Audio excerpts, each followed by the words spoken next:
What if I were to suggest that you play a key role in the awakening world? And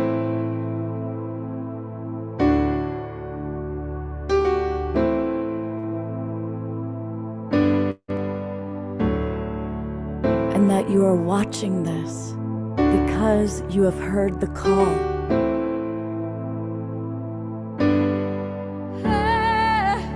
We can start right now by opening our hearts and minds.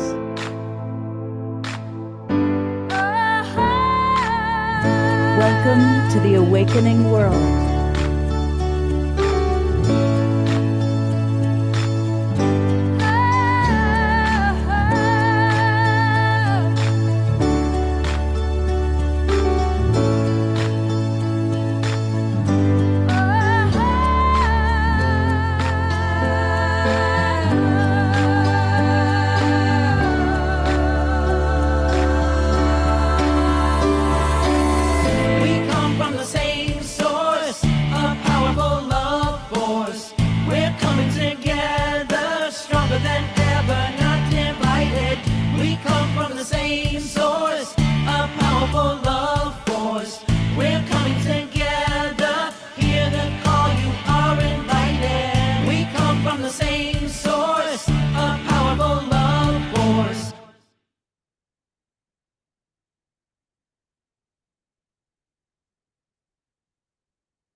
Good evening, everybody. Welcome to the Awakening World. I'm your host, Love Coach Scott Catamas. And tonight we're going to be talking about some of the pitfalls we can all fall into. Now, the Awakening World, this wonderful show you're watching, is all about how our humanity and the planet, how we're waking up, how we're becoming more conscious. But like just about any adventure in life, there are pitfalls. And I think the pitfalls that we're going to talk about tonight that all of us have either fallen into or we've had close friends and family members have fallen into. And this was all inspired by a wonderful colleague, someone I have a lot of respect for, and that's Carolyn Brouillard. And she wrote an article that was on her Substack that really got me going, thinking about it. And so Carolyn agreed to be on the show. And we both are part of Dr. Tar's Consciousness Club. And so we figured we had to have Dr. Tara with us. So the three of us are going to lead the conversation. We're going to kind of talk about all of this, but we want to hear from you. So, of course, all the people that are in our Zoom room, feel free to kind of pop things in the chat box. We'll even bring some of you on camera, probably. I'm sure we'll hear from Desiree and Diara, the two Ds. And most of all, we'll be hearing both in conversation and in music from our wonderful house musical artist, the one and only Omashar. Welcome, brother. Welcome, welcome. And I had quite a chuckle putting together some copy for tonight's thing, for tonight's subject, let's say.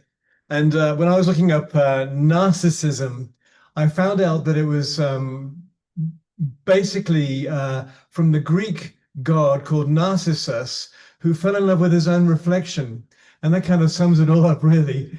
And even though it's not necessarily a bad thing to fall in love with your own reflection, but it definitely comes out into a panoply or papanoli or whatever the word is of misnomers. And so I'm going to sing a song now.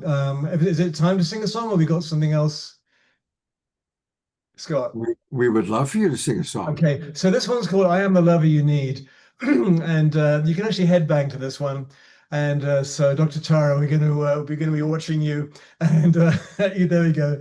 And it's basically, it came into my life when I was being my own narcissist and not listening to the voice of spirit that was calling me from inside. I thought I was more important.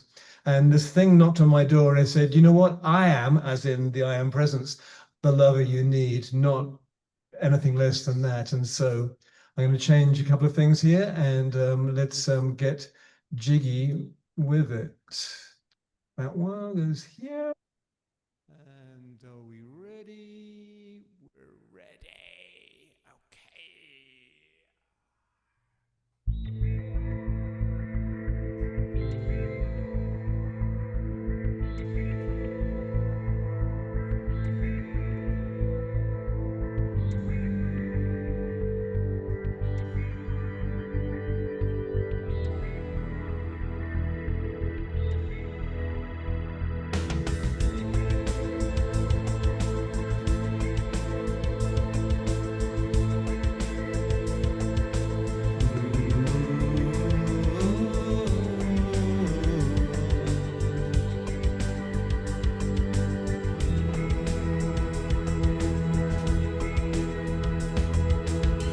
Where is the light in your eyes? Where is the joy in your heart? Why are you hiding from me? Staying locked in your doubts. My love is all that there is. Your fear is hurting you so. I know it's all that you feel, and that it's hard to let go, let go, let go, go, go, go, go, go, go, go, go,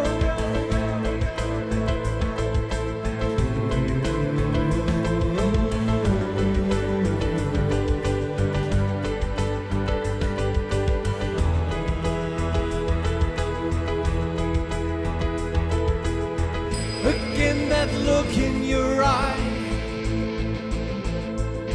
You do not believe in me. You'd rather live in your dreams. I've come to set you free. I am the lover you need. I hold my hand out to you. All I ask is your trust. I love you more than you know, and I love you, you, you, you, you, you,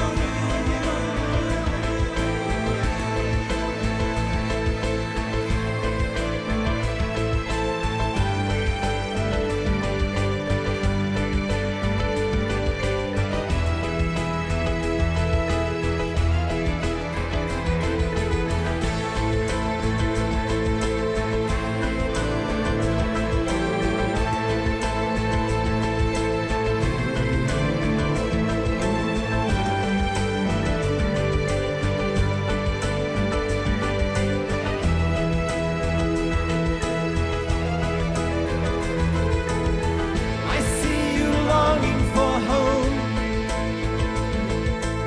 You need to feel you belong, and that there's purpose to life. Come back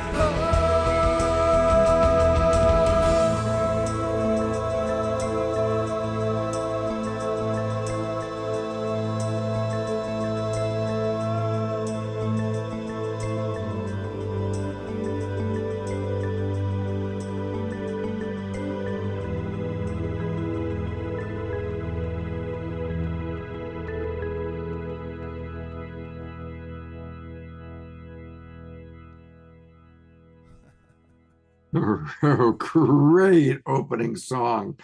Perfect lyrics, almost sure. How do you do that?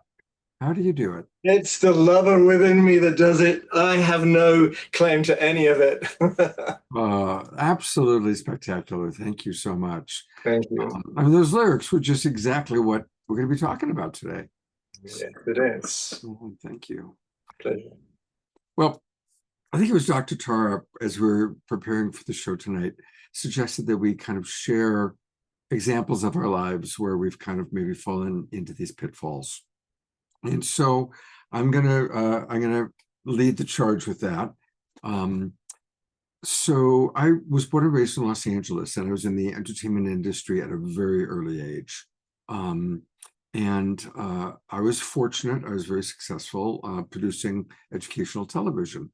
And I won my first Emmy Award when I was 23 years old. And I was so proud of that. And so much of my ego and my identity was wrapped up in being an Emmy Award winner. Um, and that if I met somebody and I was constantly meeting new people, I would within 60 seconds find a way to let them know that I'd won an Emmy Award. and I realize now how obnoxious that was, you know. And finally, my best friend Richard said, "Bro, chill on, you know, letting everybody know at the Emmy." He said, "You know, do you want to just hang it around your neck?" I remember him saying that. I was like, "Oh, is it that bad?" He said, "Worse." So, you know, that was a wake-up call for me. And of course, underneath that, underneath anything any of us ever do, as Marshall Rosenberg taught us, is certain values. And in that case, my need to be seen, my need for respect. You know, so I understand that, but there are obviously ways to be seen and respected that don't require broadcasting our accomplishments. So that's my opening story. And I'm going to bring Carolyn on. And again, for those of you who just came in, this topic, the idea for this show all came from Carolyn having written an article on her Substack. And I'm going to encourage everyone here to join her Substack. I really enjoy what she has to write. She writes about a lot of things, everything from Galactic. The Galactic Age is the name of her Substack. And so I encourage everybody to join that. And her article was all about recognizing spiritual narcissism. So welcome, Carolyn, to the show. And I'm going to bring our other guest up, Dr. Tara, who's been on the show several times. She's brilliant. And the three of us are all part of something called the Consciousness Club, where we gather on Thursday afternoons and share musings. So, Dr. Tara, Carolyn, welcome. And I'd love to hear what opening thoughts you might want to share. Maybe start with Carolyn. Okay, great. Well, hello, everyone. I always love being on the show, so thanks for having me back. And it's a really actually poignant time to be here with you all today. Just a quick kind of opening thought, I guess, is some of you may be familiar that there was a hearing in the House Oversight Committee yesterday focused on whistleblowers speaking about their experiences with the phenomenon and sightings they've had. And to hear some of these people, what they've been through in terms of their truth not being heard and them being punished for coming forward, it struck me deeply. We're in a time of courage where people are coming forward. At the same time, I also want to acknowledge the tragic news today that Charlie Kirk was killed for using his own voice. And whether one would agree with him or not, he was a young man, young father speaking his truth. And for me, that really hit me because I think there's sort of an archetypal wound there of being silenced, of being persecuted, of being told we're too much. And so, and I know I've had my own experiences of being deplatformed during COVID and in relationships where people have told me, I share too much or this and that. So I just wanted to open this conversation acknowledging that we're going to be vulnerable here and growth can be uncomfortable. And we're asking to kind of look at some of our shadows today, all of us. But I wouldn't want anything that we talk about today to be used or interpreted by anyone as not shining your brightest light. It's like we all have tremendous gifts to share and truths to share. So the goal here is not to make anyone feel bad or, have anyone kind of questioning their own worth or value. Quite the opposite. It's actually how can we sort of elevate ourselves beyond these little, the last layers of the onions of the ego entrapments that keep us from our fullest potential. So I just wanted to open with that and sort of the acknowledgement that being human is hard. We come in, we have these survival strategies. My personal story that I'll just start with is I'm a twin, and then 3.5 years later, my mom had triplets. So I grew up in quite an interesting family dynamic. My parents were busy. My dad worked all the time. There were 5 kids under 4 growing up. And so I didn't have a lot of attention growing up. And, there's positives of that, but largely kind of, felt invisible. So I grew up feeling like I didn't matter. And, only recently have I fully realized just the enormous machine of self-protection and self-importance that I was funneling my energy into. So kind of like Scott's story where he was, wanting to feel seen, my thing was, how can I prove my significance? How can I demonstrate that I matter? And so, that's taken so many forms in my life, from my corporate achievement.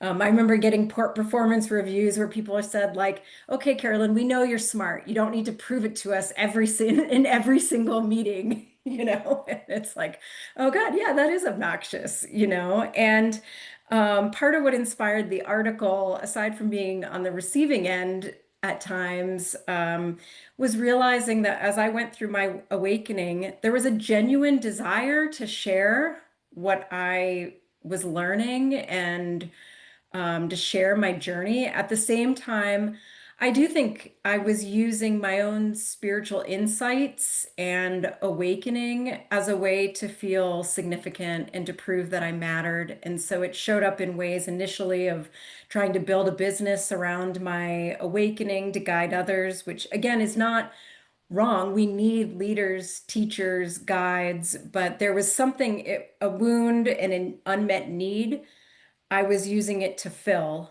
which I think was compromising my frequency around it and, ultimately holding me back. So that's, I think, what I'll start off with. Again, just want to encourage everyone. This is vulnerable, safe space. There's none of us who have never had the experience of, acting out of our own unmet needs and fears and wounds. So looking forward to the conversation tonight. Thank you, Carolyn.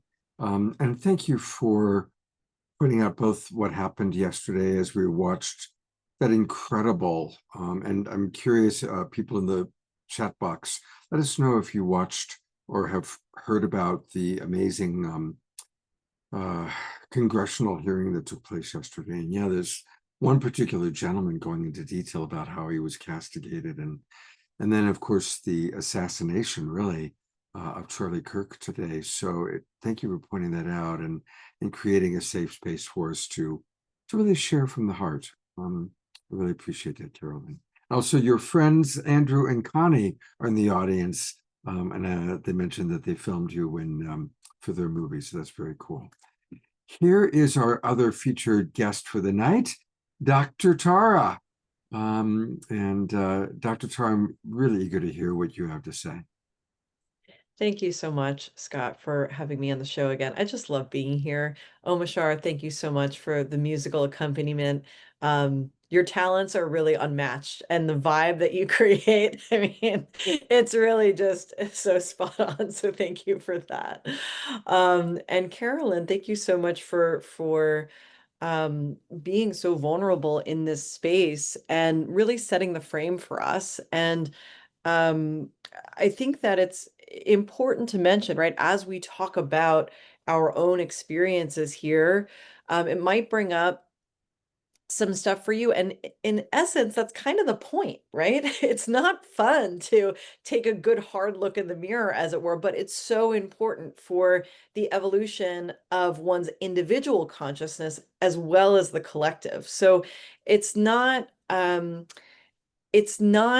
we're, coming at this topic of spiritual narcissism with this like holier than thou perspective. In fact, it's only through being humbled again and again and again and again and yet again that we can even come to speak about this topic. So it's really an important one. So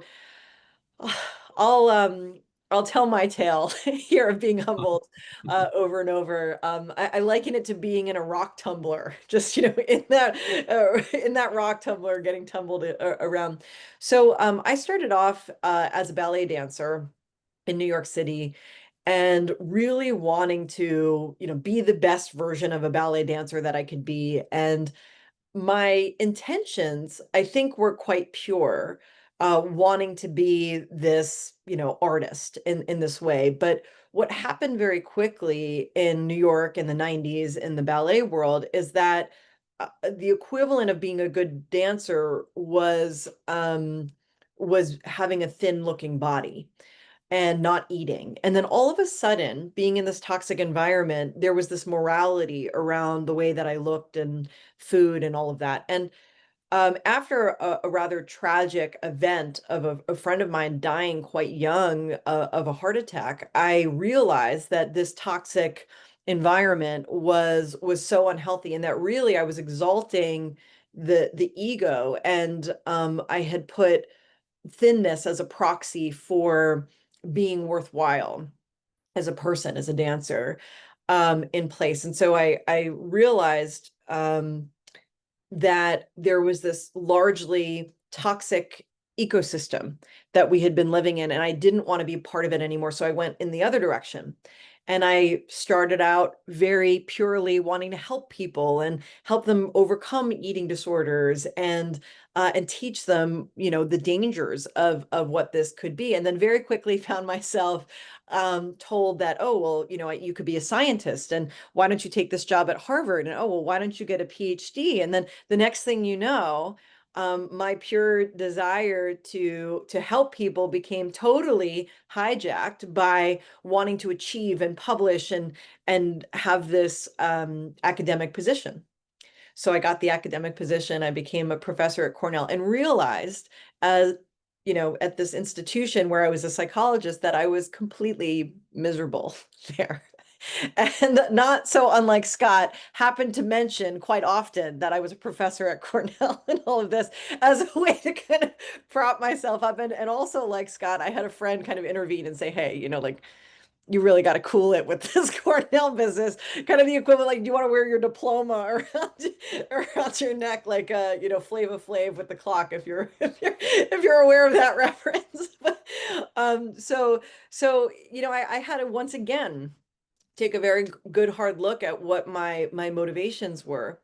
And so after having published this eating disorder treatment and created this framework around how to help people kind of get out of their egoic ideals of thinness and get into what I call a higher consciousness ideal that's process oriented, such as lovingly nourishing the body while accepting the way that it looks, I realized that it wasn't just thinness that I had overcome as an ideal, but there was this achievement issue, and then there was a publishing issue, and then now there's a money issue because I'm in a tech startup. And so everybody's talking about money.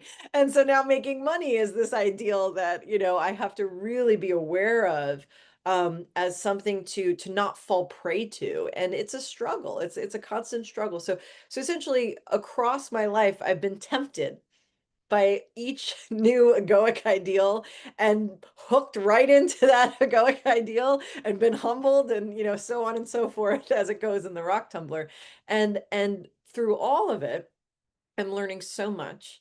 am excited to share those learnings with you, hopefully from a place that now is pure of intent and wanting to help. But you know what? Who knows? Like there's probably some egoic stuff that will come up in the course of this very call and this very show that I'll have to observe. And so I'm here talking to you very humbly from having made every mistake in the book, and hopefully we can all learn together and share and have some humor around this, right? Mm. It's quite funny to think about our human flaws in this way, and that we're all in it together and helping each other through it. So that's my backstory. And again, Scott, thank you so much for having me here. I love you sharing that. And, since you brought up, your background in eating disorders, I do want to let people know about a really beautiful and important book that Dr. Tara has written, Treating Eating Disorders in Adolescence. And I have worked with a lot of clients who have teenagers that are, dealing with eating disorders. And so thank you very much for that work. That's really important work. Yeah. And again, it's all based on the ego, right? I worked very closely with Jane Fonda for 11 years. I ran a camp at her ranch, and Jane was bulimic. And even though she, had long since resolved it, she still, had issues around it and would talk openly about it. And actually, I learned a lot about the psychology of bulimia from Jane. So anyway, started to go down a rabbit hole there. Anyway, thank you, Dr. Tara, for writing that book. So I want to bring up a topic and get your feedback on it. And again, want to engage the audience. So let's hear from some of you. It's human nature to want to believe that we're closer to God, right? That we have the inside track to heaven, that we've got the wisdom, the knowledge that others don't have. And it seems to be like almost like a virus that infects the human psyche, because almost all human beings believe their religion or their belief system is the one. And then fanatics go so far as to believe that if you don't believe their thing, you're going to go to hell, or that you even need to be exterminated. And I had a wonderful spiritual teacher named Bruce Joel Rubin. Bruce is still alive. He's a screenwriter. He wrote the movie Ghost, but he's also a really wonderful spiritual teacher. And Bruce had a great line. He said, when you have a spiritual or mystical experience, don't make a religion out of it. Mm-hmm. Right? And so I as that is a framework, because almost everyone, I'm sure, in this room has had an out-of-body experience, a near-death experience, seen a UFO, and probably have had multiple experiences. And then there's the temptation to understand it by finding either a common belief system around it or even a religion around it. So I'm just curious what your thoughts are about that human tendency and how to work around it. I have some thoughts. I'll jump right in. So having had a mystical experience while in academia, and in academia, nobody was either having mystical experiences or at least talking about them. It was very isolating and lonesome. And part of that was self-imposed, because I felt shame actually around my mystical experience, and I had been gaslighting myself thinking that didn't really happen, or what have you. And then so there's this tendency that I felt to go from kind of suppressing the experience, feeling shameful about it, to then flipping to the other side and wanting to kind of evangelize. And so that's that religious urge that came through. And so I think what was driving that urge is the need for external validation that was real and I wasn't crazy, because I was coming out of this very cult-like academic world where you can only have certain beliefs, and certain beliefs were good and certain beliefs were bad. And I had these bad beliefs that I had had a mystical experience. And so after sitting with it in meditation, I thought, um, what I think might be a middle ground is to reach out to the psychologists in my field who I know that had mentioned that they either saw a ghost or went to a medium or used tarot cards, that kind of thing. And I messaged all of them and I said, hey, you know, what do you think about starting a group um, for psychologists who are interested in spirituality that maybe have had some mystical experiences? And we can call it Consciousness Club.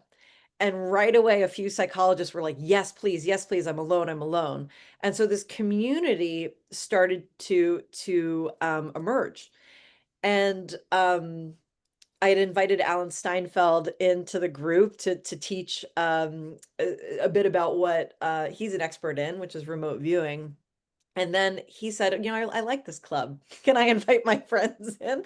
And it kind of grew to this community. And I thought, okay, if I didn't have community in this way, in this very healthy way, in this co-regulated, um, uh, monitored, moderated way, then I might feel the need for a religion because I want to feel like I belong. I don't want to feel alone in this. And so I think had the psychologist in my community not been so open, I might have jumped into, you know, something that wouldn't have been, we'll say, as healthy. And that is something that I reflect on quite often, and I'm very grateful for the community that has been created and cultivated for that reason. But there's a very, very natural human need to be seen, and also for community, and we can do that in a healthy way. And that I think is very important because we don't have too many examples of that. That's a beautiful point. You know, the need for belonging, you know, and the need for belonging and inclusion is absolutely primal. And so, can we belong without making those that are not part of our club or our tribe wrong, right? You know, and I think that's a huge point. And that's probably where I think most churches and religions do come from. They are actually fed by the need for belonging, the need for inclusion. Carolyn, I'm eager to hear your thoughts on the topic. Yeah, I love where the conversation's going, and I guess what I would add is I think there's related to that sometimes a need to or an inclination to build an identity around these experiences in a way that, you know, if someone's looking for a way to stand out or belong, and or even just make sense. But I think the sort of challenge comes up is when you start it becomes more of an identity that's used to kind of elevate or separate yourself from somebody, and it becomes more performative rather than like an authentic self-expression. You know, there's always tensions in these things where multiple things are true. It's like people are having genuine multidimensional experiences, and I've had them as well. And it's and you know, there are people who are further along on their journey. You know, sometimes I use the example, it's like, yes, someone who's been studying Chinese for 10 years understands the language better than someone who's just been there once or watched a Chinese movie. Like there are legitimate differences in where is on their journey. I think where the ego get involved though is translating that into being better than somebody else or someone else, you know, because you're quote unquote more awakened, that turns into some kind of conscious or unconscious superiority thing. When really, I think when we bring these back to these sort of core misapprehensions and core wounds, like Tara was saying, it's like we just want to belong. Like we all just want to be loved. That's really what it is. And that we even want to be love is an expression that we are the love. It's like we couldn't want what we don't know and what we aren't. And so it's just this forgetting that I think we're all familiar with. That's the awakening, is remembering that like we are love. That is why we're here. We're here expressing it in form.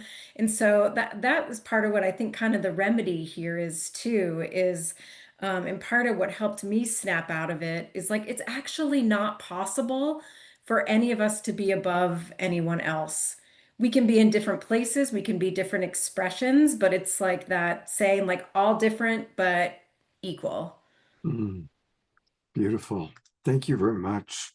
Uh, you know, we did a show recently where Diara shared about spiritual diversity in education.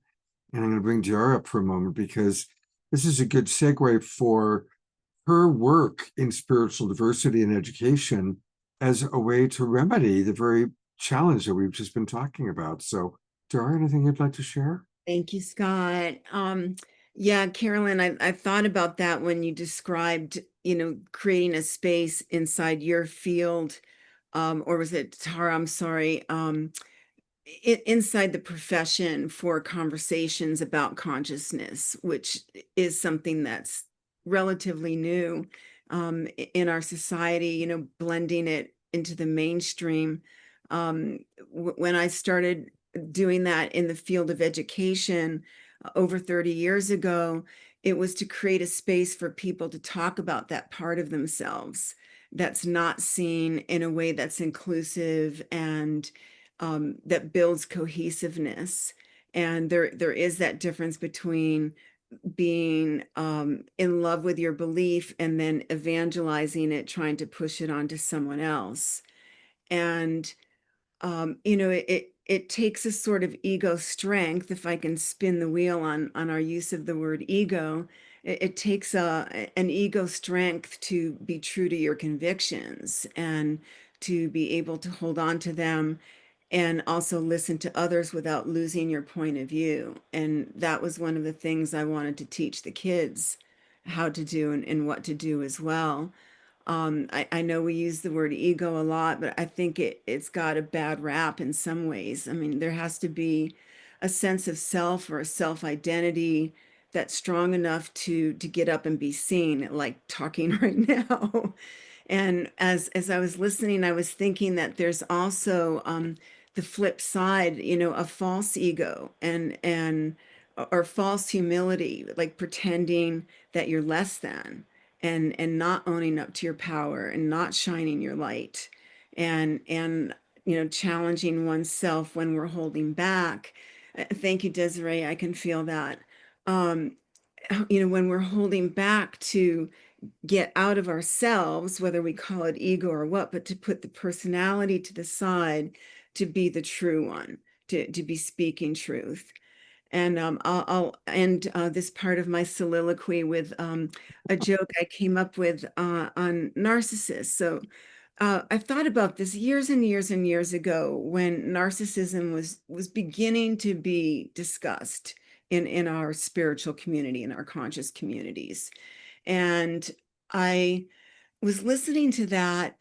Two things about that, thinking back in the chat when you talked about the myth, Scott, where did that myth come from and what was it trying to say to people?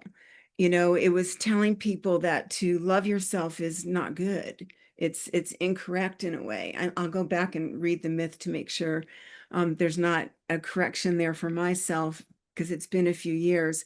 But when I thought about this, and again, this is back when Louise Hay was breaking ground and Wayne Dyer was breaking ground.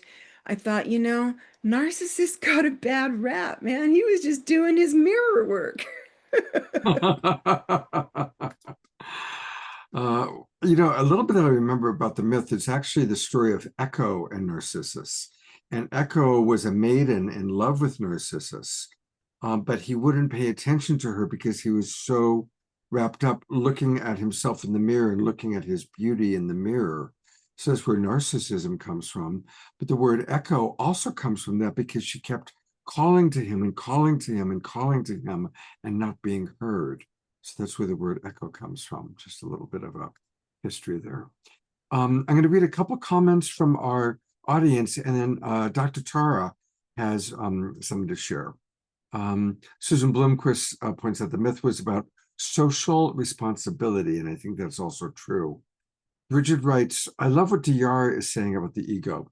What I've read that I like is that it's the tool we have in our incarnation here in bodies on earth to express our soul in this time and space. I love that. I'm going to read it one more time, Bridget, because it's so clear. Ego is the tool we have in this incarnation here in our bodies on earth to express our soul in this time and space. The ego is part of us. It's a tool for us to use. Beautiful. I was telling Carolyn before the show began, I always love, as you all know, I'm a dog lover, and I actually like to think of the ego like a faithful dog.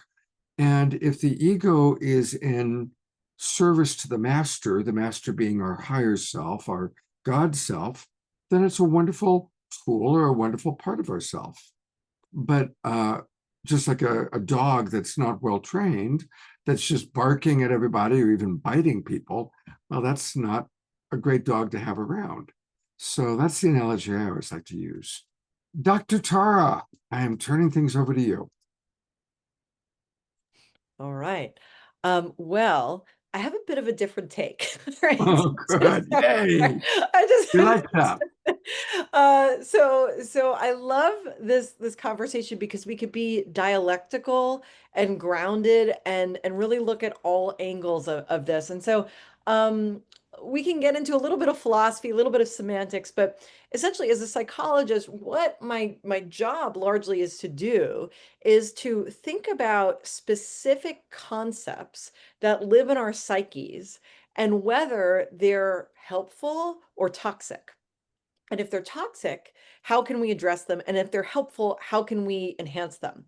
So that's my framework as a psychologist, right? I'm always looking for what is the toxic piece and what's the healthy piece. So with that being said, I kind of came up, perhaps narcissistically, with my own definition of ego. Like, who am I? Like I decided, you know what? I'm just going to come up with my. You are the great Dr. Tara. We want to hear your definition, and we shall live by it for the next 5 minutes. Yes, perfect, right? And don't create a religion around it, please. Right. So essentially, thinking about how to use these definitions operationally, I came up with this framework. So, can you all see this? Yeah, we sure can. Great. Okay, so I have a couple slides I'd like to share here. This is the first. So I've separated the three concepts of ego, avatar, and consciousness out here. So the way that I define ego, and it's just, again, it's just my personal definition, take what you like, leave the rest. But for me, I think of ego as kind of a matrix of psychological defenses that are rooted in a fear, specifically a fear of not being good enough and not being inherently valuable or not having inherent value. So essentially, if we think about ego in that way, and sorry for the background noise here, if you can hear that, we could start to think about this kind of fear of not being good enough driving ideals such as thinness or achievement or getting an Emmy or being a professor or whatever it is, right? Because, and the reason why we kind of hold on to these things so tightly is because we feel that without them, maybe we're not good enough. Deep down, right? And so from a consciousness perspective, right, from a spiritual perspective, we are already inherently perfect, even with these ego structures that we have that are, for me, embedded in the mind. And then there's the body, the avatar, so the physical body. And the analogy that I like to use here is that the avatar, the body, is kind of like a radio. And consciousness, right, is a frequency that plays on the radio. So it's ubiquitous. it doesn't exist, you know, just in the body. It doesn't originate in the body. It originates in, I don't know what dimension. It's kind of beyond my pay grade, but it exists somewhere else that's not in the body. And then I think of the ego as like the famous radio personality that plays on the frequency, right? And that radio personality can have any sort of kind of characteristics. And so the way that I conceptualize this is that there's this a decision point that we have as to where to identify. Do we identify with our ego, where we think, okay, I'm the sum of my parts. I weigh X amount, my bank account has X amount of dollars, I have X amount of publications or Emmys or whatever. Um, and there's this kind of like reductionist view of the self, versus if we identify with consciousness, there's this expansive quality to it. So if we think of ourselves as loving awareness, as our higher selves, then that's a totally different experience than thinking about, you know, how much am I worth, and measuring that in some way, right? So essentially, this set of concepts informs the rest of the work that I developed initially for myself, and now here to share with how to identify the pieces of our psyche that are, again, rooted in this fear of not being good enough, and how to work to, we'll say, lovingly let go of that part of our ego, those parts of our ego, in order to come into alignment with higher consciousness. Beautiful. I love that. Boom. Carolyn, I'll bring you up. Anything you'd like to offer either in response to that or other thought? Well, one thing I love that framework too, and the idea that, yeah, we want to build on the healthy parts. Because I think one thing I'd like to bring into that Tara and I were talking about the other day in prep for this show is you know, there can be the tendency kind of like for the pendulum to swing. And I think she kind of mentioned it of, you know, you go from this place of feeling like you're performing and it's all about your achievement and, you know, making yourself significant.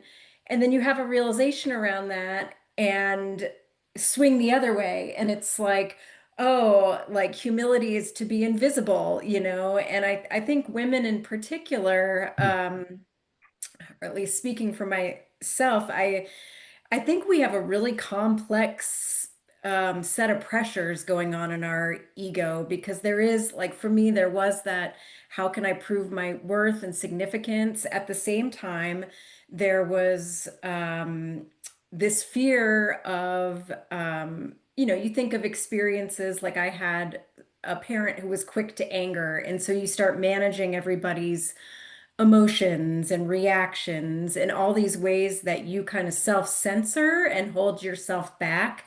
Like what Diara was saying, I loved that she brought that in there too, is like it's still all of these kind of ways that we try to cope with feelings that we don't want to feel, you know, and anxieties that we have. So it's not just sort of the classic ego expression of like narcissism or superiority, but it's all the ways that we self-censor, we manage ourselves, we put the focus outside of ourselves to try to control other people and the environment so that we don't have to feel what makes us uncomfortable. And so that's kind of the what I call like the spiritual bypassing or emotional bypassing element, is like there's a whole range of things we can do, including using spiritual beliefs and practices of like, you know, elevating kindness above our own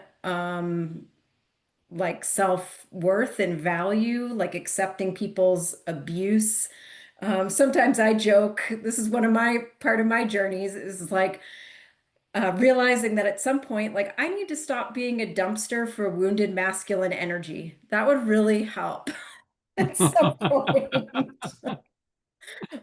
You know, and it's like, so it's this constant push and pull, and it's really just all these coping mechanisms born of these fears, born of these deep desires to just love and be loved. Mm, thank you so much for that. I was just working with a client who murders herself, and she does it, and it's pure ego, because her ego is, well, I'll suffer so that others may live, and then I'll be loved and I'll be appreciated, because see how I'm suffering by giving to you more than is healthy for any of us, right? And there's a good example of that, and so it's so important to always find that balance. Really ask, why am I doing this? What's my intention? What's my intention? Yeah, Uh, in fact, if I could show, since I am we're all being vulnerable here, I can share some questions that I developed for myself based on my own kind of reflection of my wounds. I don't expect everybody to have the same ones, but I kind of went through a process of just identifying where my tendencies are. And so let's see, can people see that? yes. Yeah. So, like for me, sometimes it's just a matter, this is kind of a tool I use of just a check-in with myself.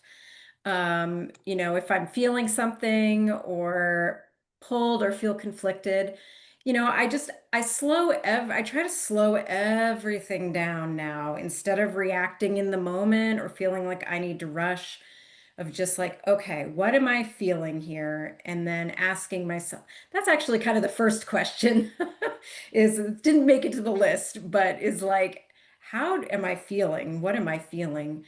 But then I'll go through, like, if I'm tempted to take an action, like, am I seeking proof of being significant? Am I looking outside myself for evidence that I matter? Am I managing who I am to be acceptable, to manage another's reaction, or to control an outcome? Am I resisting relationship out of fear of being trapped, limited, or judged? This can take the form of like self-sabotaging kinds of things, or falling out of connection. And this is one kind of particular to me because I'm a very cerebral person. Like I come out of strategy, analysis, is am I using my intelligence and my insights to gain an upper hand or control the situation? I think I had this tendency, this belief that I wasn't even really aware of, that like if I can look at a situation from every possible angle, like the more information I have, the more I know what I'm dealing with, like the more I can mitigate risks. And to a certain extent that's true, right? Like I did that in business, like collect data. But when you start doing it about like, what is that person thinking? How are they thinking of me? What's really going on here? And it's like using all this energy to try to really, it's control the situation and have an advantage so I don't have to feel out of control or get hurt or whatever the thing I'm trying to avoid. And then just, am I expending more energy that is warranted or healthy? And that one was important to me because I just realized how much energy was being siphoned off to these self-protective ego mechanisms. And I was like, what if that energy was available for me to create? What if that was focused more on what I would enjoy for my life and what I want to do instead of just trying to manage everything so that I feel safe? Um, so anyway, I can pop those in the chat too. Again, they probably won't be exactly relevant for everyone, but just an example of like some kind of brutally honest check-in questions, to go through with yourself to know where you're at. Carolyn, those are really wonderful. And I would love for people, once you put some in the chat box, or maybe you've memorized some of them already, I'd love to hear people's responses. Like, what are some of the ways that you notice, oh, wow, I do that? Or I have done that in the past and paid the price for it. So those are wonderful questions. We have not heard from Brother Omashar for a little bit. And Omashar, I'd love to get kind of what's alive for you in this conversation. Well, it's all kind of alive, and Carolyn, I loved what your self-awareness questions, they really hit spot on for me. In fact, I screenshotted them so that I could have them up here as reference. And what I've noticed in my earlier evolution is that every time I'd have, let's say, a mystical experience of some sort, I would then try and share it with somebody, not realizing that actually I'm just trying to have my ego, whatever you want to call it, puffed up to gain some sort of traction in that. And it all ultimately boils down to some kind of self-worth. However, over the last decade, I've had the what can I call it? The distilling of my consciousness, of my myself. I've had several incidents in which I've had my personality through physical situations in the world totally trashed and ripped away from me. And what it's evolved to within me is that I am now only, I'm not saying I do it 100%, reaching into the source of who I feel that I am, that we are, as validation of anything in the outer world. And what's happening as I do it, I mean, I have several battles with myself about 100 times a day, because what's happening is I'm realizing that, we are the instruments of God, Goddess, all that is. And ultimately, the personality and that which I've contrived myself to be during this life, which is an awesome musician, even that has to be taken away, and the parts of me that still hang on to some kind of exposure in the world or pat on the back, it all needs to be stripped away so that Source can actually use me as a vessel. And I know this is not a conversation for everybody, but it's kind of starting to work, because now I don't really care about anybody knowing about me, even though there's a bit of a dichotomy there, because people knowing about me, which will fill my bank, my coffers. However, what I've started to do is turn everything that I do, I praise the source of all creation for that. That is my new daily mantra. And what's happening is there's a new level of energy that's coming into me. And even though my ego is there, like the Scott made a great analogy of the barking dog, it just barks, what the heck anyway. It's starting to listen. Sometimes it really battles me. And as I feel the source of all creation, the light of Source coming into me, the ego or my old limiting beliefs or any old patterns that are in my consciousness come up to try and grab the stage again. And I used to battle that, but what I now do is I just let the dog chill out for a while, pee up against a tree, and then stroke it and give some food. And it calms down again. And there's just, this is an awakening that's happening for all of us everywhere. And as Carolyn said, we're all at different stages of this awakening. And but for me, it's every single day, it's 100%. I have the time and space. I've had it my whole life to work on this, and but there's also only one consciousness here.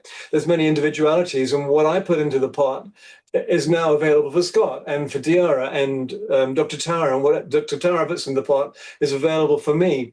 And I'm going to sing a song in a minute or two, and it's called Dark Night. And you'd think of Dark Night of the Soul, but the night is spelled with a K, because it's in the darkness, not in the evil, but in the magical cobalt blue, the shining night, or whatever that is in a matriarchal statement.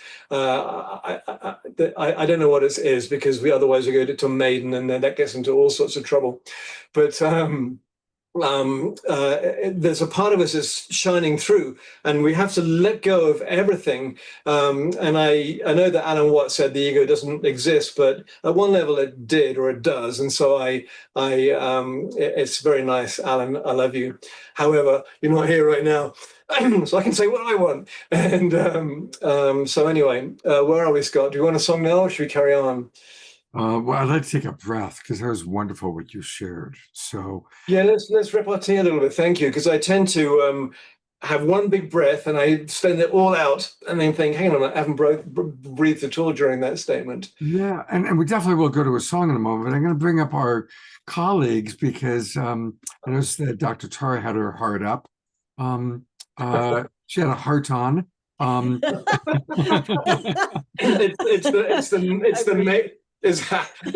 the maiden in her, so there it is. Tara, is there something you'd like to share?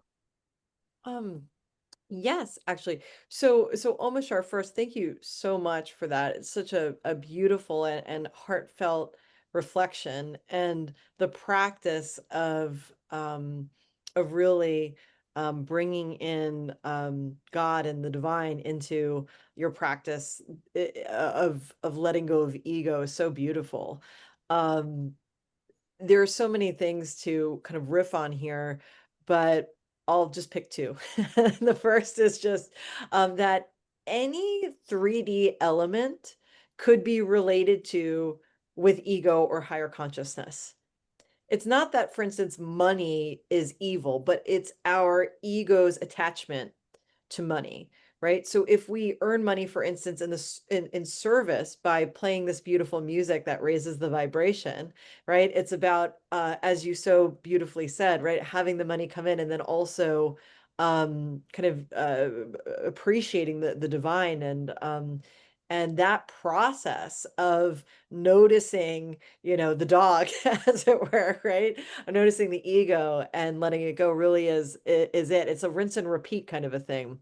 Um, so that was one thought. The other thought I had that's relevant to both, Omashar, what you said and also what Carolyn said, is this concept of what I call the high status ego and the low status ego.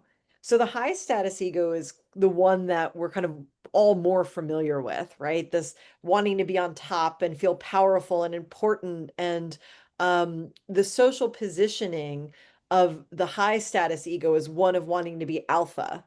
But then, as Carolyn was saying, there's this other side.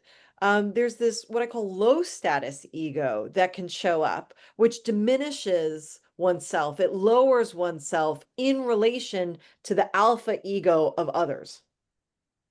So what happened, for instance, within my own journey of awakening, is I kind of went from high status ego of like this important academic to like low status ego of like, wait, am I losing my mind? Am I going crazy? What is, I want to like hide myself, and I'm ashamed of these things. And so I'm going to put the academic egos of those around me above me, because I feel less than for having had this experience, these experiences.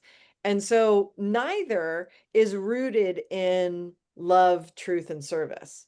Both the high status ego and the low status ego are rooted in a fear of not being good enough, even if the low status ego on the outside, we'll say phenotypically looks like someone is being of service and is helping. Really, they could be, diminishing themselves. And that, as Carolyn said, I think is what a lot of women in particular can fall prey to, because we're socialized to put other people first. We're socialized to be essentially like domestic servants in a lot of ways, right? Like that's that patriarchal type of view. Now, of course, anybody with any gender can have high status ego and low status ego, but on that societal level, I think women really do experience reinforcement, we'll say, of the low status ego. But the good news is that there's this alternative, which I kind of cheekily call no ego, but really is we'll say higher consciousness. So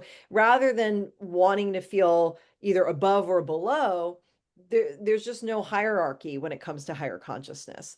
Our ideals from a higher consciousness perspective are being loving and being truthful, and our main objective is to serve. Our behaviors are to serve, and our social positioning is to serve, not above or below, but just in the community. And the relationship to the higher self is one that's in alignment, rather than rejecting the higher self in favor of 3D power, or denying the higher self in favor of playing it safe in the 3D people pleasing. And so it's so important, I think, to check in with oneself regarding where we might be operating from at any given time. Because we can, any of us at any given time could flip from high status ego to low status ego into higher consciousness. And so I think the non-goal oriented process becomes to simply over time operate from this higher consciousness space as much as possible, or get back into it. And with the awareness and with the grace that we're going to be all over the map here. So that's the framework that I found very helpful, and I hope you have as well.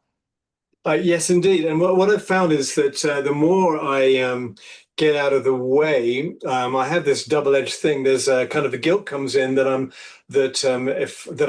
not doing anything. But what I've noticed is that the more of the energetic of what I feel is my authentic self starts to emanate in my world, I'm actually literally creating a field, an energetic field around me, literally a palpable field.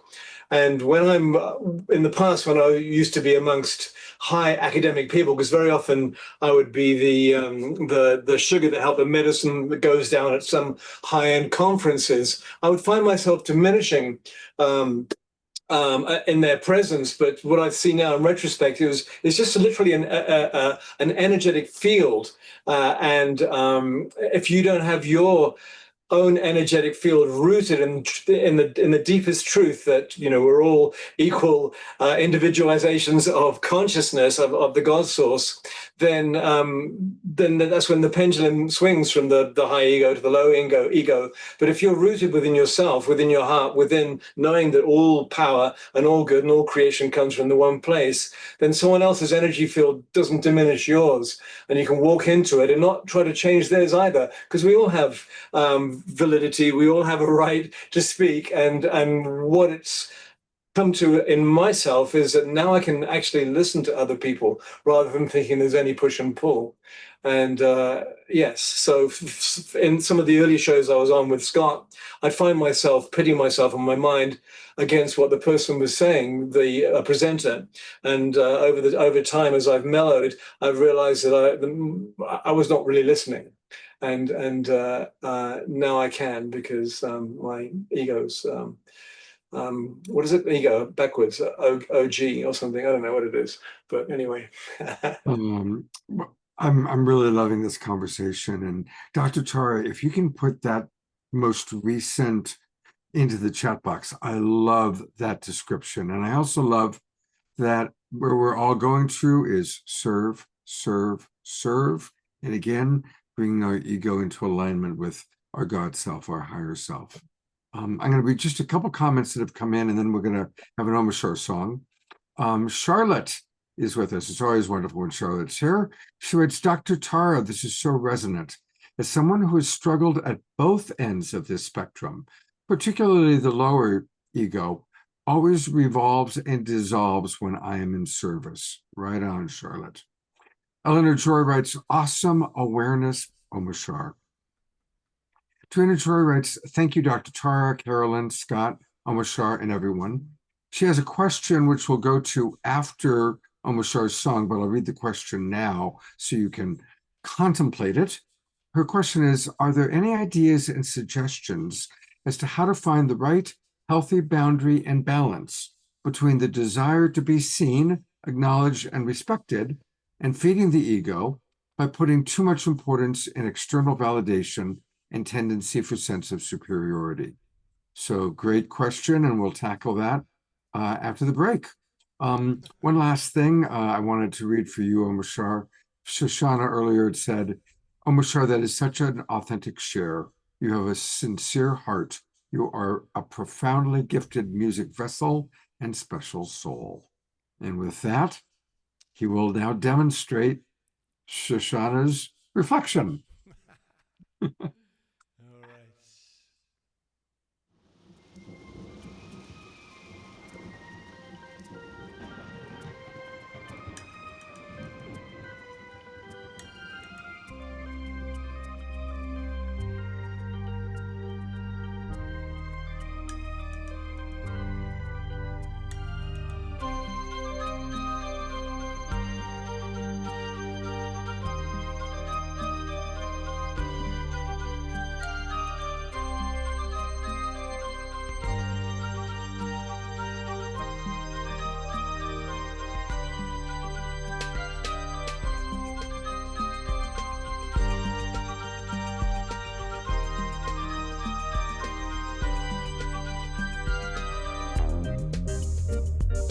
What's this feeling deep inside of me? New adventure, a whole new journey now that I see, and my head's above the water.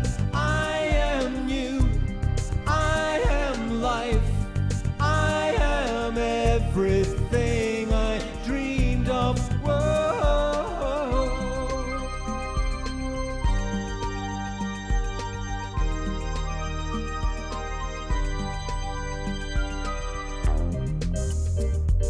Look what's happening. The giant's awake now. His eyes are open, seeing into the dark of the night. I see glory shining through me. I am here, come to me. It's an open invitation. Whoa.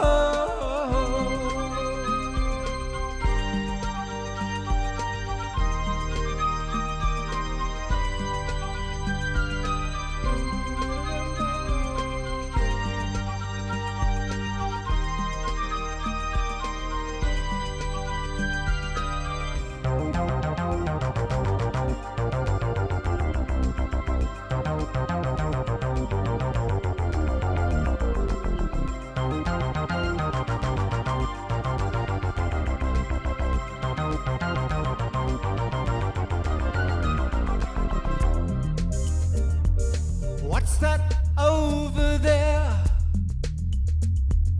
calling to me? Mystery beckoning. Could it be destiny? It's my life, it's my waking dream creation. I am clear, I am free, I am joy in incarnation. Whoa, dum ba dum ba, dum da dum ba, dum da dum ba, dum ba dum ba, dum ba dum ba, dum ba dum ba, dum da dum ba.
Beautiful. One more time, we are going to go to gallery view, if I can find it here. There we go. And let's all give Omashar some love. Oh, thank you so much. And not that I need it. oh, well, we all need some love. And I do. Thank you. Absolutely. And you know, one way we can give love to Omashar is by going to this website, which, they want me to give cookies. All right, I'm accepting Omashar's cookies. It's omashar.bandcamp.com. Omashar.bandcamp.com. That's where all 6 of his records live. And it's a wonderful place where you can buy Omashar music. I really want to encourage to do that. Supporting Omashar and support yourself, because listening to his music is always a privilege and raises our vibration. So Thank you, Omashar. I love you so much. All right, well, we're going to tackle Darina Joy's question, and I'll actually go first and then turn over to Dr. Tara and Carolyn for their thoughts. What's helped me is a long time ago, I developed a mantra, which actually sounds kind of biblical, which is interesting because I don't like the Bible very much. I don't believe it. I believe it's been too doctored. But an affirmation that came to me that's been very helpful is, my will and thy will are one. Always thy will be done.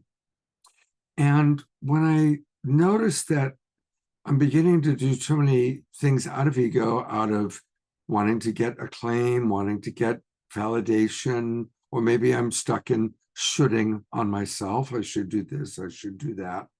I'll just kind of run that affirmation and literally imagine that, my beloved, precious little doggy inside that's just an ego is lining up with my God self, my higher self. And that affirmation has really helped me a lot, and still does when I'm straying away from that alignment. So that's a practical tool that I'll share in response to Diara. And let's hear what Carolyn has to say, and then Dr. Tara. Sure. Thanks, Scott. That was a great way to get that started. And I really appreciate the question. And honestly, it's still one that I feel into all the time. And that said, one of the lessons I've had is like, it's actually not very loving when I'm constantly questioning my own motives for things. It's like, you can kind of take it too far, and like, we're not trying to hold ourselves to a standard of perfection. It's like you take an action, you see how it feels, you reflect on it. But one of the things that kind of two quick things. One is that I go back to, again, that like, we're creator beings. Creativity is what we do. We all came into this life with gifts and talents, and they were meant to be shared. They blossom when we share them.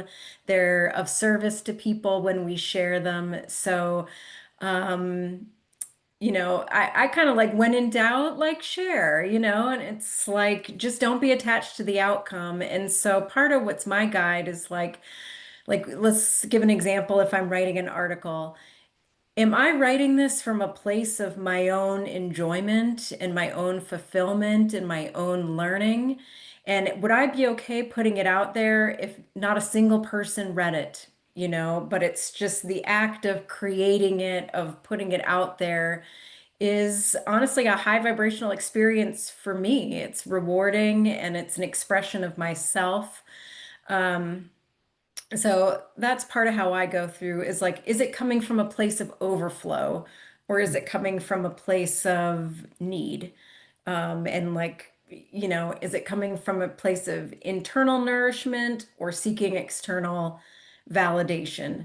And then if the external validation comes, great. People are resonant with it, but it's not why you've done it, and it's not building your identity around being that. The other thing, just as kind of a practice, something that I've done, and I keep it on my fridge, it was really helpful for me to define what my sacred values are. Like, the things, when I say I want to be love in the world, what does that actually look like? What are the values and the behaviors that I want to embody? And so that's sort of the challenge that I'm working with now, or the invitation, is like, less from performing these things, and how do I just be myself and show up authentically in the world? And so, like, I came up with mine. I bet people would have a similar list, but of the things that really matter most to me and that like define who I am. So I made this little, I don't know if people can see it, probably coming backwards, but little card for my fridge. So like, for me, it's, am I acting with kindness? Am I demonstrating compassion? Am I showing courage? Am I being honest? Am I standing in my own integrity? And am I being creative? because am I expressing my creativity? Because we're all source. That's what we do, we create. And so that's sort of how I've lately been navigating that question, because you're right, it's easy to get tripped up on that and either feel like everything you do that is public is some ego, you know, exhibition, when really it can just be coming from your heart and something that you're sharing from overflow. Mm, thank you, Carolyn. Those are beautiful, beautiful tips. And yeah, again, what's our intention for doing this? And every time now that I read one of your articles, I'm going to think to myself, she wrote this out of her own overflow, but at least there's one person enjoying it. So let's see what Dr. Tara has to say. I'll say at least 2 people enjoying the Substack article, because I'm a big fan of Carolyn's articles as well. And so what I love, both Scott and Carolyn, what you shared is there's such a simplicity to it.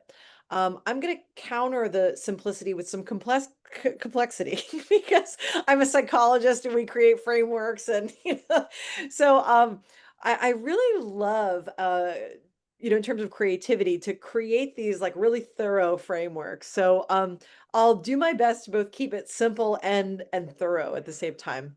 So to answer this question of how to find the balance between the desire to be seen and respected and putting the ego in check, I'll say this.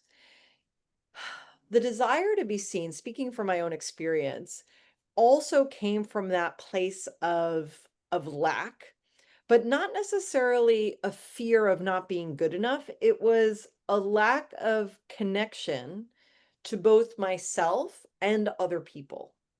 And once I felt like I had done enough work to let go of these ideals or these kind of non-sacred values of thinness and money and whatever else, I was able to actually connect person to person without, for instance, like Omashar was saying, like just thinking about my response to what they were saying, but really listen to a person and listen to myself and connect. And once that started happening, the desire to be seen fell away because it was replaced with real connection to the self and connection to others. And so that, I think, is at the crux of it. But how to do that, the method for doing that, well, that's a whole other story, which luckily I have a graph for, as you might have guessed. So I'll go ahead and share that So let's first go to this. So we talked about sacred values, or I call them ideals, which are alternatives to power-based ideals or low-status ego-based ideals. So once I was able to, for instance, lovingly nourish my body and accept the way that it looks, be a mindful steward of resources and creating value for myself and others through meaningful work, so on and so forth through this kind of column of ideals, and kind of come into alignment with these ideals through living them, posting them on my fridge, much like Carolyn, with that beautiful sacred values card, and also reprogramming my mind in meditation.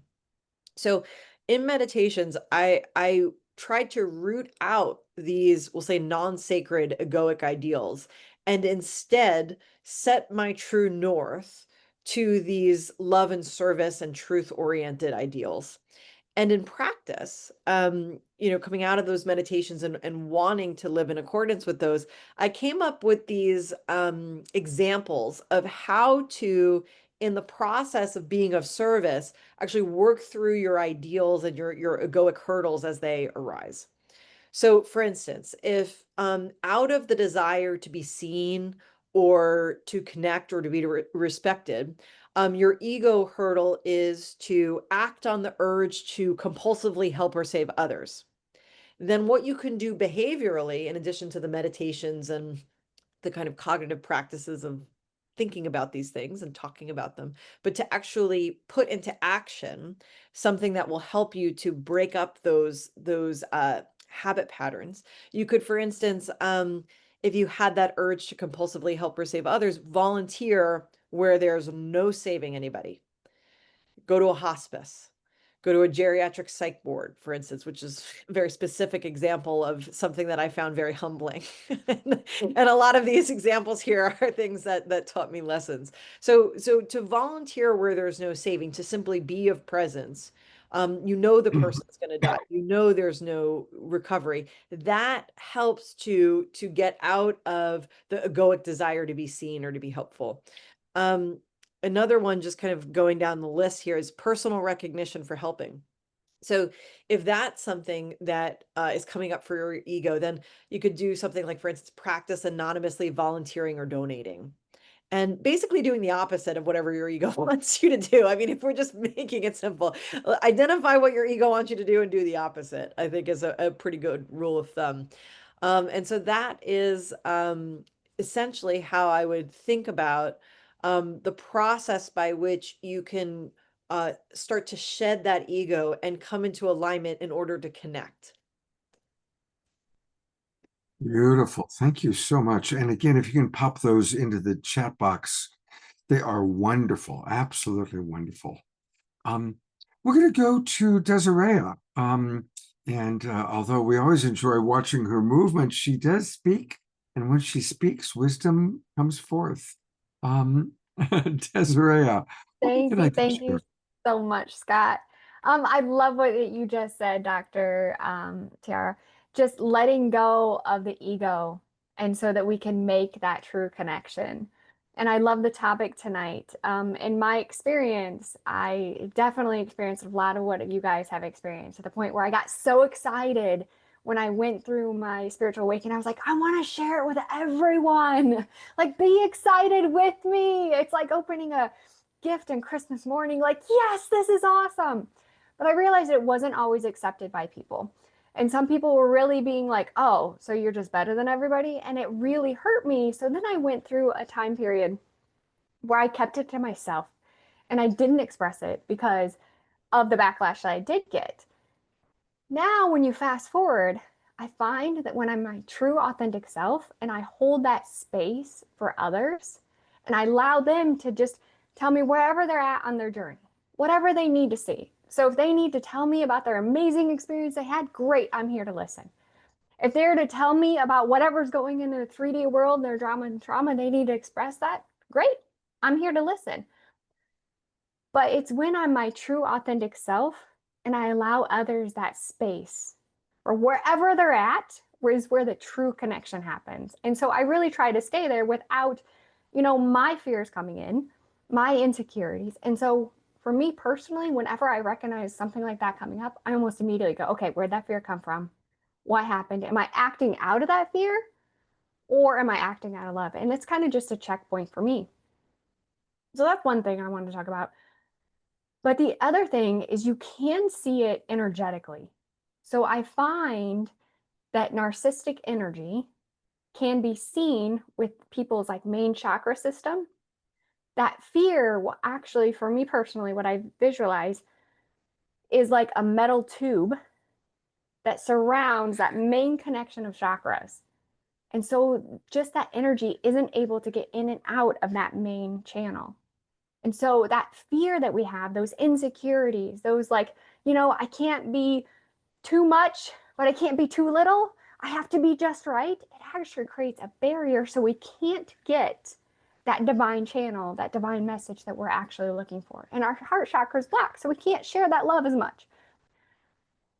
But when we center, we take a deep breath and realize, I've been there, I've done it, I've experienced things, and I allow that space for other people as well, that's when we're really able to blossom. So beautiful. Thank you so much for this topic. Absolutely wonderful.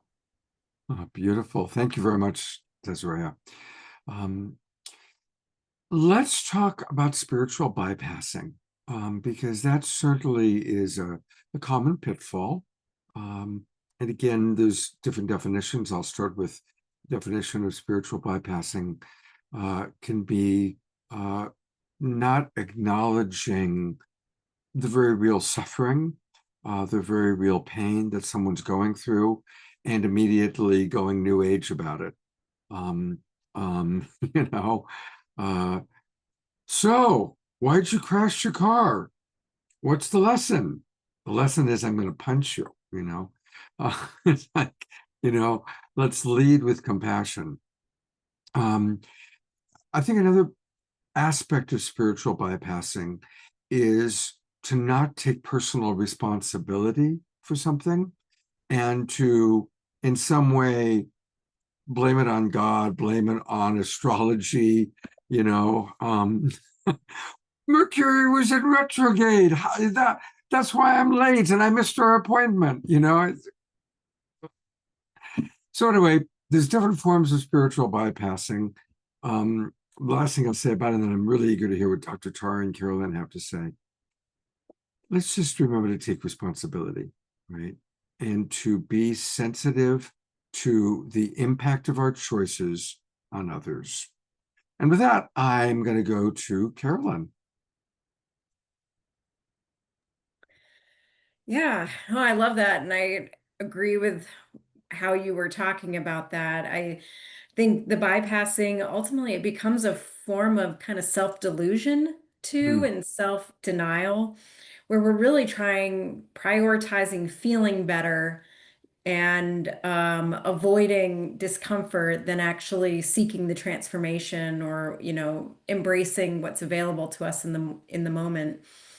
And I think we see this a lot. I know I've done it repeatedly, and I have friends in my life who I hear saying some of the same things. It comes up a lot in relationships. And again, I think particularly relevant for women where, you know, you've reached a certain point in your spiritual journey. You end up with a partner who maybe hasn't shared that completely. And there's this tendency that instead of looking at fundamental incompatibilities and being honest about what we truly want in a partner, whether we're avoiding that because we don't think we're worthy or it doesn't exist, you know, that person doesn't exist, or whatever the reason is, we have this tendency, I think, a lot of the time, or I have to, you know, it's the focusing on the potential or to try to love someone into healing. Or, you know, I've told myself, like, oh, this person's just one quantum leap away from like being, and it's not wrong necessarily, but like the best advice I got at one point, that I should really take one of these days is like the person who's meant for you is already functioning at your frequency before they meet you, not as a result of meeting you. Oh, that's a good one. Yeah. And so like that's where I see a lot of bypassing. And I think we were also talking about the tendency to make ourselves small and manage other people. It's like, if I can just be more tolerant, if I can just learn to be more accepting, it's basically trying to twist yourself into a knot where you're like, if I can just be so enlightened to have nothing bother me ever, like, then this relationship can work. When really what you're doing is bypassing and denying your own needs, because, you know, you're afraid to be alone or whatever the reason might be. I love both of the things you just shared. When I used to lead retreats for kind of relationship retreats, and I would ask the audience, and would have whatever, 40 or 50 people there, and ask, how many of you have spent a year or more in a relationship that ultimately failed, and you were in that relationship based on potential? And almost everybody would raise their hand. You know, I'd always joke, it's like, if only he was that way all the time when we took ecstasy. He was so lovely. If he was only that way all the time, you know. And I love that quote. So I want you to say it one more time to get the exact words about the vibration already being there. What's the quote? Yeah, so what the advice I got was the person who's a match for you will be functioning at your frequency before they meet you, not as a result of it. And really part of what that means too is like then you're a conscious creator together. It's like you're not waiting for somebody to catch up and, kind of hampering your own creations in life. It's like you have a partner that you can go exponentially further with, because you're aligned, you're a match. So Beautiful. Thank you. Thank you. Dr. Tara, I'm eager to hear what you have to say. That one hit me hard. So we'll start there and then see where we go. Yeah, that really, really resonates for me. And my last relationship was exactly that. I was just waiting for that quantum leap. I mean, almost the exact verbiage, Carolyn, man. And so I really, and again, it's true, right? And quantum leaps actually did happen, but actually as a result of us parting. And so that was it. And yeah, it's really, really interesting to think about that. And of course, as I think you're all aware of now, I love to create these frameworks, and spiritual bypassing is no different. Of course, I've created a framework for that as well. So jumping into another chart, here we go. You know what? I was hoping you'd have one. I had a lot of free time in between relationships where I was able to make these tables. So I've kind of broadened out this idea of spiritual bypassing into essentially egoic helping styles or kind of non-helping, unhelpful styles. And so the way that I think about spiritual bypassing or blaming is kind of taking this high status alpha approach of like, oh, well, I know everything and I understand non-duality and the divine. And so, of course, you blew out your tire because of, God's will or the moon or Mercury or whatever, right? I mean, the list goes on. So it's a combination of like a high status ego plus the desire to not do anything about it, not intervene, not take accountability in some way. And then there's high status ego and then kind of doing too much, the kind of compulsive take, which is the savior complex of like, well, you have crashed your car and I am going to come to save the day because like I am your knight in shining armor or what have you. And I think a lot of therapists, by the way, kind of come in with this like high status ego and like wanting to help. And so I always tell the story of when I was a professor and I would have these really like the best and brightest students coming in and getting trained, they've learned these skills and they're going to help. I would always send them to, like the geriatric psych ward or like, a situation where like, they'd be humbled pretty quickly. And so they come back and it's like, okay, well, now we can actually like start from a place that is fresh and we can learn because that savior complex, that is going to turn away patients and that is going to make you unpopular around here in the psych hospital. So like, let's get, to that place where we can really meet people where they are without the savior complex. And then there's this low status ego that can pop up in response to something bad happening or having the opportunity to help of just shutting down. I just kind of like implode, for instance, versus like compulsive over helping from a place of low status ego and doing too much. So these are the four essentially quadrants that a person can be more or less in. And as a therapist trainer, I'm always looking to see which of these four quadrants my trainees were in, because I know I've done my rounds in all four of them. And so to help with this, I developed something called the Helping Motivations Pop Quiz, which is questions we can ask ourselves about how we're approaching helping or a problem that either we have or someone else has, and kind of go from there. So for instance, number 2 is really relevant to spiritual bypassing. So for instance, on a scale of 0 to 10 regarding that car crash, how much do you think that everything is spiritually perfect and just kind of wanting to move on because like this is, you can't waste your time with this, versus taking accountability and acknowledging that serving is part of a spiritual life, and these things happen that are aversive, and kind of taking a bit more of a non-dual but also service-oriented approach simultaneously to the issue.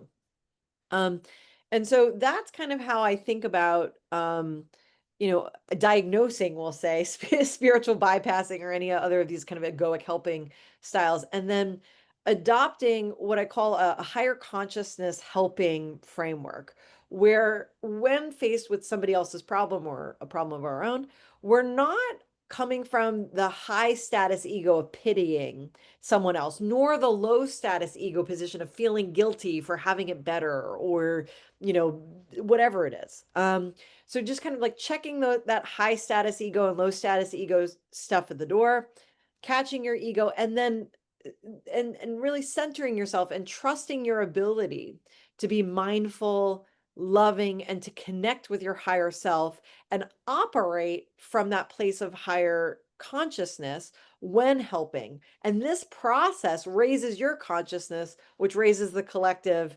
And we can, from this perspective, produce real change, creative change, that goes simply beyond your act of kindness, which in itself is worthwhile. But the rock tumbler process of going through all of this, that elevates the collective in a way that I think that none of us can even really fully understand, but we kind of sense that it's true, or at least I feel that it's true, I should say. So this is how I think about my work as a therapist, my work as a tech co-founder, and helping people through this coaching app, Una, that I've developed. It's all from this place of not taking the ego bait, and not just bypassing, but serving and elevating consciousness in the process. Well, it just so happens that I had queued up Una. So since you mentioned it, please tell us about this wonderful, I love it, Mental Health Reimagined. And this is your baby. So tell us about Una. Yeah, it is my baby, and the baby of 3 other male co-founders. So it's our collective, a quad of co-founders, baby. So essentially, what Una is, it is an evidence-based AI mental health coaching platform. So we all are aware of the growing mental health crisis in our communities and our countries and across the world. COVID really highlighted the need for mental health resources, and they just weren't available. If you wanted a therapist during COVID, I mean, good luck. I mean, we all had waiting lists that were, months long, et cetera. And so when thinking about the kinds of resources that might be able to fill the gap between traditional evidence-based care with a licensed therapist and, we'll say, like a library self-help book that teaches you skills, AI really can do quite a bit to help a person learn skills like mindfulness, like regulating emotions, and a whole plethora of skills that we've developed in the field of psychology over the last 100 years to learn them and to elevate their consciousness. And so for a very small fee, relatively, a person can download Una and start using it to discuss in a HIPAA compliant and private way the issues that they're going through, and receive some instant support that's available 24/7 and behind the push of a button. So we felt really strongly that that we wanted to make this affordable. So if anybody that downloads Una on their iPhone or in the Android app stores, if the cost of, I think it's, I'm forgetting exactly what the cost is. It's some nominal fee. We'll say like a quarter of the price of one therapy session typically for the whole year. You can use Una for that price. But if that is prohibitive, you can essentially just fill out a waiver request and we'll give you a year subscription for free, because again, it's really access to resources that are needed. So this is real briefly, this is our website here. We sell largely B2B. But we have a few great clients like T-Mobile and some Amazon delivery drivers. That's us at our big booth. These are my three lovely, wonderful co-founders. And you can learn more about us at una.io. And I hope that you find the resource helpful either for yourself or for somebody else who might need it. Thank you so much for creating that. It's a wonderful resource. And again, what's the best way for people to start? I would say download the app and then go from there. And if you'd like to fill out a waiver request, I'll let our co-founders know that we should give you a free subscription. Okay, so if you scroll down to the bottom, it's una, yuna.io. Want to acknowledge all of our friends watching on Facebook or YouTube, yuna.io. And then if you scroll down to the very bottom, you can see where you can get the app. You can download it on the App Store or from Google Play. There's lots of good information all about the team and the values and how to utilize it. I'm going to read one quote. This is like having a professional therapist 24/7. It's unbelievable. I recently started using Una by Mind Frames, and honestly, it's been a transformative experience. So, and you can request a demo. Now, what happens when people do that? Well, that's a good question. I think what we'll do is reach out to you. We can schedule a call and we can show you around the app. But I always think the best way to do it is just download it and experience it for yourself. Beautiful. Thank you so much. I'm going to bring Carolyn up. I'm keeping you up, Dr. Tara, too, because we have a good question. This will probably be our final question. It's from Diara. Tough question regarding spiritual bypassing and soul's choices. Many say that our souls choose where we come in, what country, family, circumstances, our body, our gender, our challenges, all for spiritual growth. Usually, it seems, this is said by someone in healthy circumstances, not those in tough situations. It seems this may be a spiritual bypass to deal with the empathetic pain of witnessing or feeling others suffering. It's a great question, DR. I mean, I go back and forth on it. Carolyn, what's your initial thought?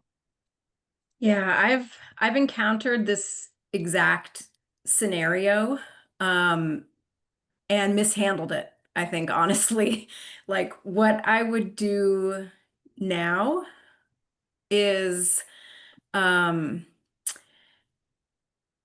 me, it's not so much spiritual bypass. I think it's the tendency to try to offer spiritual wisdom and insight. It's again that a lot of times we can be tempted to position ourselves as the more enlightened one, as offer this higher consciousness view that just really isn't accessible to the person who's suffering in the moment. It's like a ball they just can't catch. And I think you're right. It could be a form of spiritual bypass, also kind of a spiritual ego thing of just like, here's the person I'm gonna, like going back to Dr. Tara's thing, like I'm gonna overhelp by like trying to offer these insights to rescue this person from this experience that they're having. And so honestly, like sort of where I've come to in some of this is a lot of times people just want to be heard.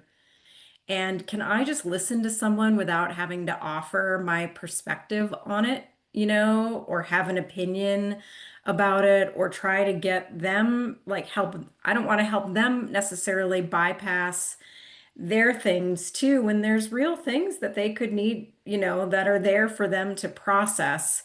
So just telling them of like, well, you chose this, so deal with it kind of thing is like, yeah, not that helpful, but it is really tricky. One other little nugget that I wanted to pass along, because it's kind of relevant here too, is advice I got, is, or they said, help that isn't asked for isn't help, it's manipulation. Mm, And that really struck with me because if we're helping people where they haven't actually asked for that from us, we're doing it to serve our own agenda, not to actually be of service to them. So, mhm. um, that's kind of where I'm at with it. And I'm Oh, sure Tara will have a great perspective on that too. thank you. And since we're wrapping up, I do want to take people one more time to Carolyn's wonderful Substack, and I really encourage you when her new articles come out, I really make a point to read it. So if you go to the Galactic Age .substack.com, the Galactic Age, type in your email address and subscribe. People can subscribe for free, and then you're given options of, everything from getting it for free or paying for Carolyn's mortgage for the next 6 years. There's a wide range of options. Nothing quite that big, but let's definitely all subscribe and let's support Carolyn because she's really getting wonderful work out to the world. Thank you, Carolyn. I really appreciate Thank you. you, Scott. Thanks for being on the show again. Thank you. And hopefully I'll come back. There's more topics I want to explore with you now. Absolutely. I love being here. Okay, great. Thank you. All right, Dr. Tara, what are your thoughts about Diara's really good question that she raised? First, I'd just like to say that maybe I shouldn't say anything at all. Maybe I should just leave Carolyn's comment just where it is, and because I think that really it encapsulated it all. It's so funny being a therapist and being in this role of helping, and sometimes people are soliciting the help, but oftentimes they're not. So for instance, with my adolescents with eating disorders, we're in a situation where the eating disorder is taken over, and now there's this issue. And so I think that, just as I was saying before, like, there's nothing in the 3D that's inherently bad. Money's not inherently bad, helping's not inherently bad, even helping a lot isn't even inherently bad, but it is all about where we're coming from, right? Are we wanting to help to save the day, or sit there and listen and be of service? And sometimes, just like when a toddler who doesn't know how to swim falls into the deep side of a pool, we have to jump in and do something. But maybe we're jumping in and saving a person because we need it, and sometimes we're doing it because they need it, and sometimes there's some combination. So I think it just comes back to examining your own motivations, and being really clear, and just using every opportunity as grist for the mill. Beautiful point. Well, I want to also point out that Dr. Tara, being as prolific as she is, we're learning how prolific she is. She has on the website, stepintohigherconsciousness.com, stepintohigherconsciousness.com. And there's a beautiful practice right there of going from inner turmoil to inner peace. I'll put this in the chat box, but for everybody watching on Facebook, I'm going to say it one more time. Go to stepintohigherconsciousness.com. And there's a really wonderful gift right there for you. And Dr. Tara, you want to share a little bit about that? Absolutely. Thank you, Scott. So, this website really encapsulates the work that we've been discussing here. So all of those tables, they're part of an unpublished book that right after I'm, settled in more at UNA and my, tech company, I can get to publishing. But the book really is a workbook that helps you to identify where your ego currently is, whether it's high status ego, low status ego, etc. And it provides meditation practices and the like. And there's a great organization. Many of you might know of this organization called tcche.org, tcche.org. The Conference for Consciousness and Human Evolution is what that stands for. And all of our favorite spiritual teachers, Bruce Lipton, Greg Braden, Anita Morjani, the Hurtox, all teach at TCCHE, and I've done a course with them on this work. So that's coming soon in the coming months. But for now, you can go to stepintohigherconsciousness.com and you can download the book. Here, I have it available for purchase, but if it costs too much, I'll just send it to you. Just write me a note. Because again, it's about the service. So that's where you can find a little bit more about my work in spirituality.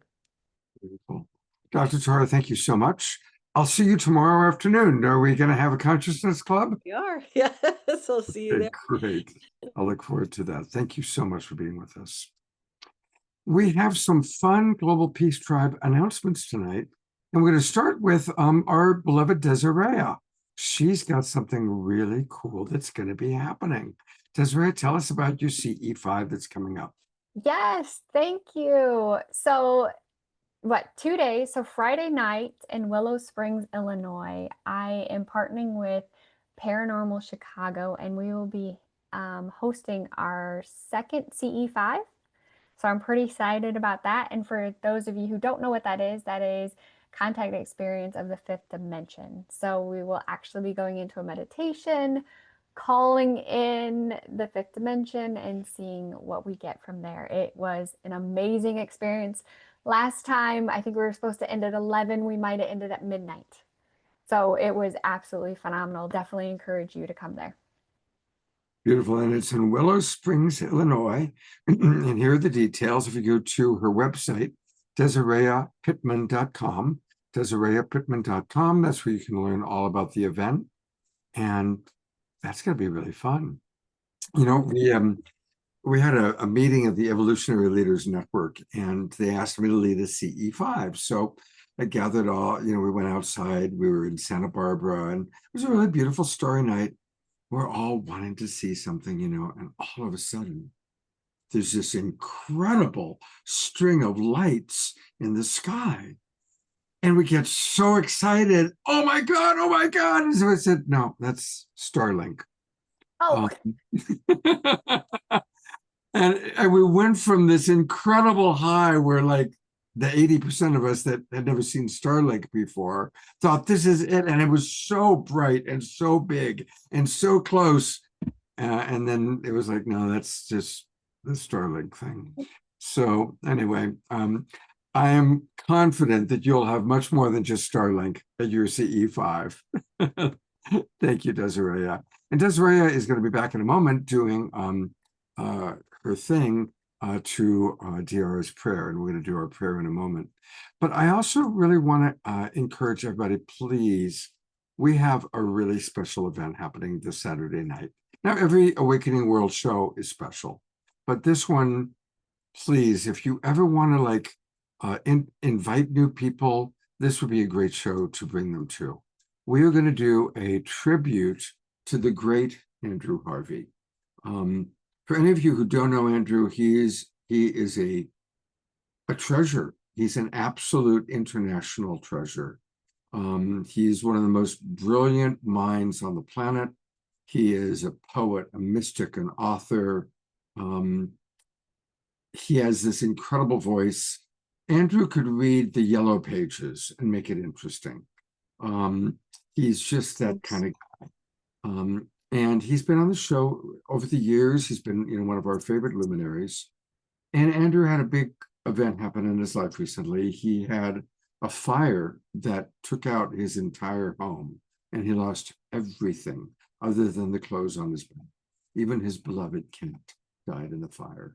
So we're going to honor Andrew. He's going to be with us in our Zoom room. I've got some really fun guests who are going to sing his praises. And if any of you want to share either in the chat box or maybe even live, how Andrew has impacted your life.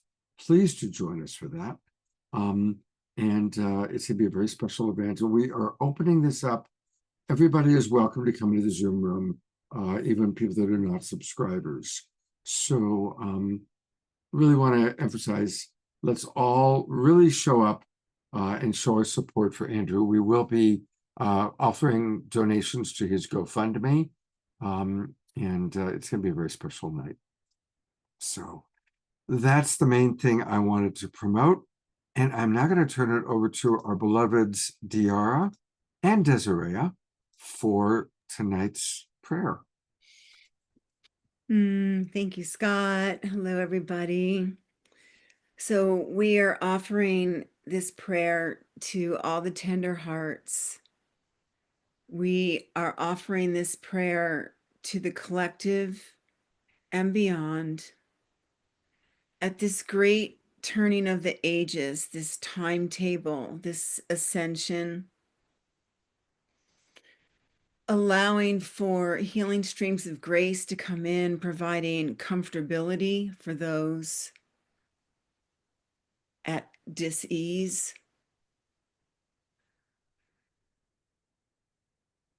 Allowing those of us who worry from care to be able to release and let go and trust, while at the same time remaining grounded and in action.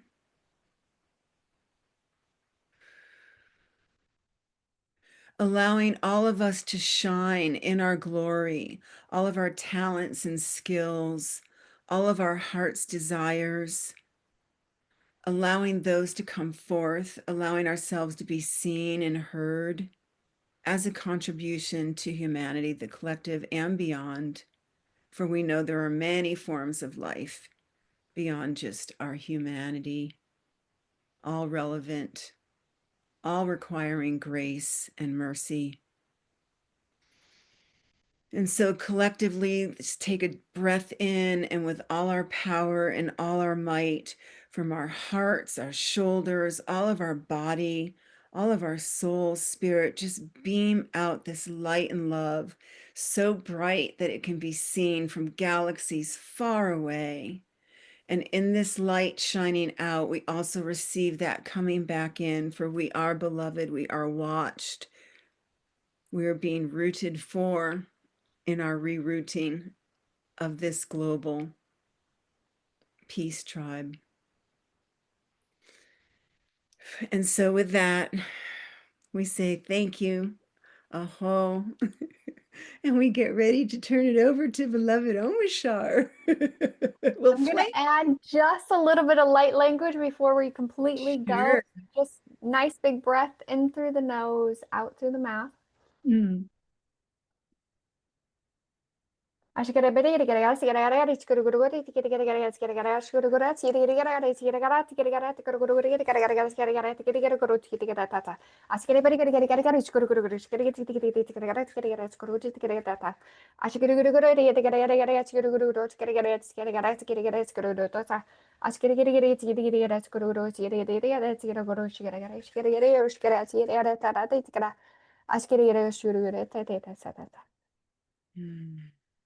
So that was a lot of cleansing the environment around us. I saw a lot of waterfalls, so that's a lot of emotional healing as well. Raising that energy up, upgrading that DNA, and opening up that hidden DNA that's been kind of hidden for a while. But very beautiful. Thank you. Oh, thank you so much for that, Desiree. That's a beautiful add-on. And of course, thank you, Diara. Thank you both. I appreciate you so much. And yes, we are going to conclude our evening with a Omashar, as always.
water in an endless sea. All we do crumbles to the ground, though we refuse to see. Dust in the wind, all they are is dust in the wind. Dust in the wind. Our world.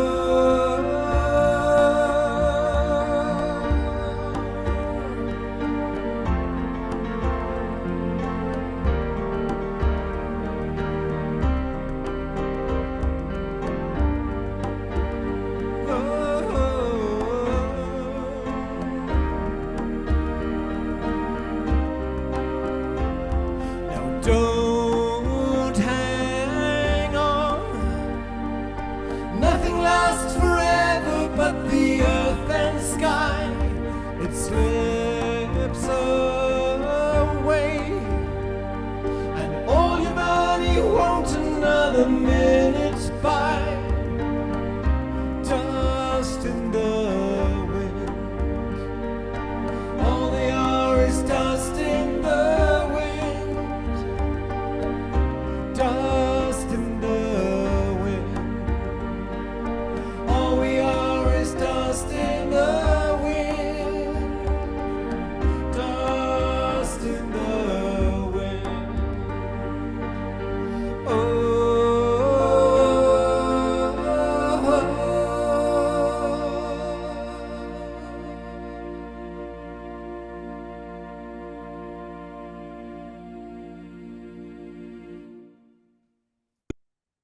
What a beautiful song to finish with. And I just loved how everybody was getting up and moving and dancing to the song. Note to self, I didn't write that one. We do. I think most of us do know that. Great choice, though. Really great choice. Thank you, Omashar. Well, thank you, everybody. Thank you, Dr. Tara, Carolyn, Desiree, Diara, and of course, Omashar, and all of you, our beautiful, beloved Global Peace Tribers. And a big thank you to those watching on Facebook and YouTube, and those of you watching the replay. I hope to see all of you in the Zoom room this Saturday night as we honor Andrew Harvey. Take care, everybody. Have a great few days. We'll see you on Saturday.